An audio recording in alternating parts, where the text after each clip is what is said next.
지금부터 집중하셔야 합니다. 죽음을 부르는 과일과 채소를 조심하라며 콩팥을 작살낸다는 자극적이고 이상한 이야기가 유튜브에 퍼지고 있는데요. 과연 사실일까요? 오늘은 신장을 위협한다고 퍼지는 과일과 채소들의 진실을 논문 기반으로 차근차근 확인해 보겠습니다.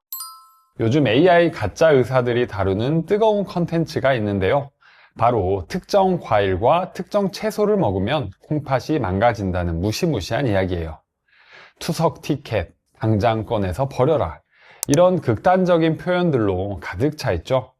내용도 길어서 우리 부모님들이 대충 봤다가는 잘못된 내용만 머릿속에 남기 아주 딱 좋은 형태거든요. 그런데 문제는 이 콘텐츠들이 정말 그럴듯해 보인다는 거예요. 칼륨 함량 수치도 나오고 의학 용어도 나오고 심지어 논문 기반이라고 주장하기까지 하니까요. 하지만 오늘 제가 진짜 논문 기반으로 잘못된 내용을 바로 잡아보겠습니다. 본격적으로 시작하기 전에 이런 콘텐츠들이 사용하는 공통된 패턴이 있는데요. 첫 번째는 바로 모든 사람에게 위험한 것처럼 말한다는 거예요. 투석 티켓 당장 꺼내서 버려라. 이런 표현들 들어보셨죠? 이 표현들의 공통점이 뭘까요? 바로 건강한 사람과 신장 질환자를 전혀 구분하지 않는다는 건데요. 마치 누가 먹어도, 언제 먹어도, 얼마를 먹어도 무조건 죽을 것처럼 겁을 주는 거죠. 하지만 현실은 완전히 다릅니다. 같은 참외를 먹어도 건강한 사람에겐 혈압을 낮춰주는 좋은 과일이고, 신장 기능이 많이 떨어진 환자에게만 조심해야 할 과일이 되거든요. 그런데 이런 콘텐츠들은 이 차이를 절대 중요하게 말하지 않습니다. 두 번째는 칼륨 함량만 강조하고 중요한 맥락은 숨긴다는 거예요. 참외 100g당 칼륨 450mg, 이건 칼륨 폭탄이에요. 이렇게 말하면서 수치를 보여주니까 정말 과학적으로 들리죠. 그런데 절대로 말하지 않는 게 있습니다. 바로 건강한 신장은 하루에 3000에서 4000mg의 칼륨을 아무 문제 없이 배설할 수 있다는 사실인데요. 참외 하나에 칼륨이 약 1350mg 정도 되는데 건강한 사람 신장 입장에서는 이 정도는 가볍게 처리할 수 있는 양이거든요. 그리고 칼륨은 건강한 사람에게는 오히려 필수 미네랄이라는 사실이에요. 미국 심장학회 저널에 발표된 2019년도 연구를 보면 칼륨 섭취는 나트륨을 배출시켜서 혈압을 낮추고 심혈관 질환 위험을 줄여준다고 나와 있는데요. 그러니까 건강한 사람에게 칼륨은 독이 아니라 약이라는 거죠. 하지만 괴담 컨텐츠는 이런 긍정적인 부분은 쏙 빼고 오직 칼륨이 많으면 위험하다라는 프레임만 강조하는 거예요. 그리고 가장 중요한 맥락을 숨깁니다. 바로 신장 기능에 따라 완전히 다르다는 사실이요. 사구체 여과율이 90 이상인 건강한 사람과 GFR이 45 미만인 신장 질환자는 완전히 다른 식단이 필요한데요. 이 차이를 절대 설명하지 않습니다. 자, 여기까지 괴담 컨텐츠가 사용하는 흔한 패턴들인데요. 지금부터는 구체적으로 과일 4가지, 채소 4가지를 하나씩 살펴보면서 이 거짓말들을 논문과 자료 기반으로 바로 잡아보겠습니다. 흔히 말하는 칼륨 폭탄 과일들 정말 위험할까요? 괴담 콘텐츠들이 겁주는 과일 4가지가 참외, 키위, 수박, 그리고 오렌지예요. 먼저 이 과일들의 실제 칼륨 함량부터 볼게요. 식품의약품안전처 데이터에서 100g당 칼륨 함량을 보면 참외가 450mg으로 가장 높고 바나나는 358, 키위는 284, 그리고 수박은 109mg으로 가장 낮습니다. 참고로 괴담 콘텐츠에는 잘 안 나오지만 아보카도는 720mg으로 이것들보다 훨씬 높습니다. 수치만 보면 확실히 참외가 높긴 하죠. 그런데 여기서 중요한 질문을 던져야 합니다. 칼륨이 많으면 무조건 위험한가? 정답은 아니다입니다. 왜냐하면 신장 기능에 따라 완전히 다르기 때문인데요. 이게 괴담 컨텐츠에서는 절대 말하지 않는 핵심이거든요. 건강한 사람의 경우를 먼저 볼게요. 건강한 신장은 하루에 2000에서 3000mg의 칼륨을 아무 문제 없이 배설할 수 있습니다. 참외 하나가 보통 300g 정도 되니까 칼륨이 약 1350mg 들어있는 거죠. 그러면 건강한 사람은 참외를 2개에서 3개 정도 먹어도 신장이 충분히 처리할 수 있다는 계산이 나옵니다. 그런데 더 중요한 건 칼륨이 건강한 사람에게는 오히려 필수 영양소라는 거예요. 영국 의학저널에 2019년에 발표된 대규모 연구가 있는데요. 이 연구에서 칼륨과 나트륨의 균형이 심혈관 건강에 미치는 영향을 분석했습니다. 결과가 정말 명확했어요. 칼륨 섭취가 충분한 사람들은 고혈압 발생 위험이 낮고 심혈관 질환으로 인한 사망률도 감소했다는 겁니다. 왜 그럴까요? 칼륨은 우리 몸에서 나트륨을 배출시키는 역할을 하거든요. 나트륨이 많으면 혈압이 올라가잖아요. 그런데 칼륨이 이 나트륨을 소변으로 내보내주니까 자연스럽게 혈압이 내려가고 심장 건강이 좋아지는 거예요. 그러니까 건강한 사람이 참외를 먹는 건 독을 먹는 게 아니라 오히려 약을 먹는 거나 마찬가지라는 거죠. 그럼 언제 위험할까요? 2025년에 발표된 최신 연구가 있어요. 이 연구에서 신장질환 환자의 고칼륨 혈증 위험을 분석했는데요. 위험한 경우가 명확하게 나와 있습니다. 첫 번째, 신장이 얼마나 혈액을 잘 걸러내는지 보는 사구체 여과율이 45 미만으로 떨어졌을 때. 둘째, 혈중 칼륨 수치가 5.5 이상일 때. 이 두 가지 조건이 겹칠 때만 고칼륨 식품이 위험해지는 거예요.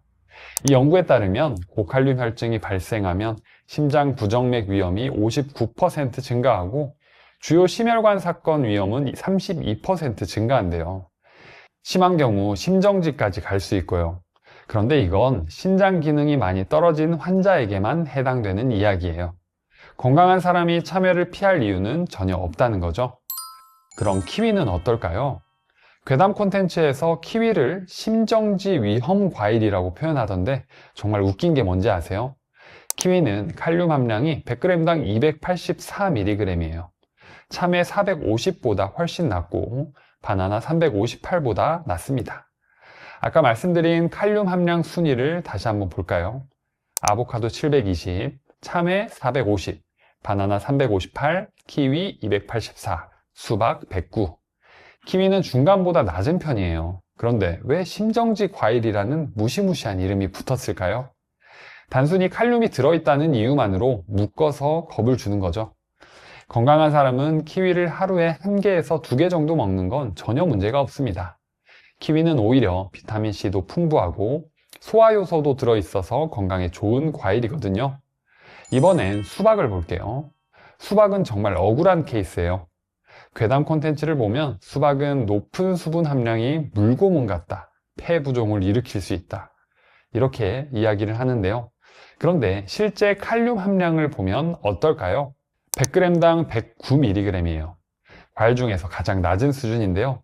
그럼 수분은 어떨까요? 수분 제한이 필요한 경우가 있긴 합니다. 하지만 정말 제한적인 상황인데요. 바로 투석을 받고 있는 환자입니다. 투석 환자는 신장이 거의 작동하지 않기 때문에 몸에서 수분을 빼내는 능력이 거의 없다고 하는데요. 그래서 수분 섭취를 조절해야 한다고 합니다. 그런데 일반적인 신장 질환자나 건강한 사람은요, 수박은 갈증 해소와 수분 보충에 정말 좋은 과일이죠. 그러니까 수박은 물고문이라는 건 극소수의 심각한 환자에게만 해당되는 이야기를 마치 모든 사람에게 해당되는 것처럼 부풀린 거죠. 마지막으로 오렌지 주스를 볼게요. 괴담 콘텐츠에선 이렇게 말합니다. 오렌지 주스를 마시는 것은 행위와 가깝다. 정말 자극적이고 과장이 심하죠. 그런데 오렌지 주스는 어느 정도 일리가 있는 부분이 있었습니다. 우선 알고 계셔야 할 게 오렌지 자체는 좋은데 주스 형태가 문제거든요. 생오렌지는 오히려 신장결석 예방에 도움이 된다고 알려져 있습니다. 왜냐하면 오렌지에 구연산이 들어있거든요. 한 개당 약 1g에서 4g 정도 들어있어요. 이 구연산이 칼슘 결석 형성을 억제해주고 요산 결석도 억제해줍니다. 그러니까 신장결석 예방에는 오히려 좋다는 거죠. 그렇지만 주스로 먹었을 때는 이야기가 달라지는데요. 첫 번째로 섬유질이 없습니다. 생오렌지를 먹으면 섬유질이 함께 들어가서 오렌지 속 당분이 천천히 흡수되는데요. 그런데 주스는 섬유질이 다 걸러져서 나가니까 당분이 혈액으로 급격하게 들어갑니다. 그러면 혈당이 확 올라가는 거죠. 둘째로 칼륨과 당분이 농축됩니다. 오렌지 주스 한 컵을 만들려면 오렌지 2개에서 3개 정도가 필요한데요. 그러니까 자연스럽게 칼륨도 당분도 농축되는 거예요. 정리하면 문제는 오렌지가 아니라 주스 형태라는 거예요. 생 오렌지 1개에서 2개 정도는 건강한 사람에게 전혀 문제가 없습니다. 심지어 신장결석 예방 효과도 있고요. 하지만 오렌지 주스를 하루에 1컵 이상 마시는 건 당뇨나 신장질환이 있는 분들 꼭 피하시는 게 좋겠죠? 자, 여기까지 과일 4가지를 봤습니다. 참외, 키위, 수박, 오렌지 주스. 같은 과일도 누구에게는 안전하고 누구에게는 위험할 수 있다는 거예요. 중요한 건 과일 자체가 아니라 내 신장 기능을 아는 겁니다. 지금 건강하다면 이런 과일들 전혀 걱정하지 마세요.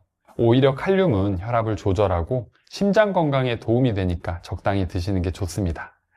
만약 신장질환이 있으신 분들은 유튜브에서 떠도는 영상으로 절대 판단하지 마시고 의료진과 상담해서 내 상태에 맞는 섭취량을 정하시는 게 가장 현명하고 안전한 방법입니다. 자, 과일 이야기를 마쳤으니까 이제 채소 이야기를 해볼게요. 콩팥 작살내는 채소, 정말 버려야 할까요?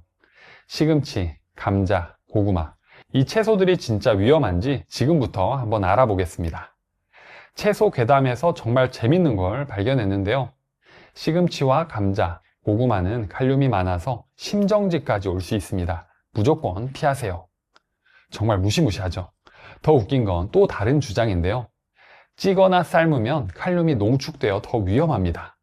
도대체 뭐가 맞는 걸까요? 2024년 PMC에 발표된 연구에서 채소를 끓는 물에 데쳤을 때 칼륨이 얼마나 줄어드는지 정확하게 측정했는데요.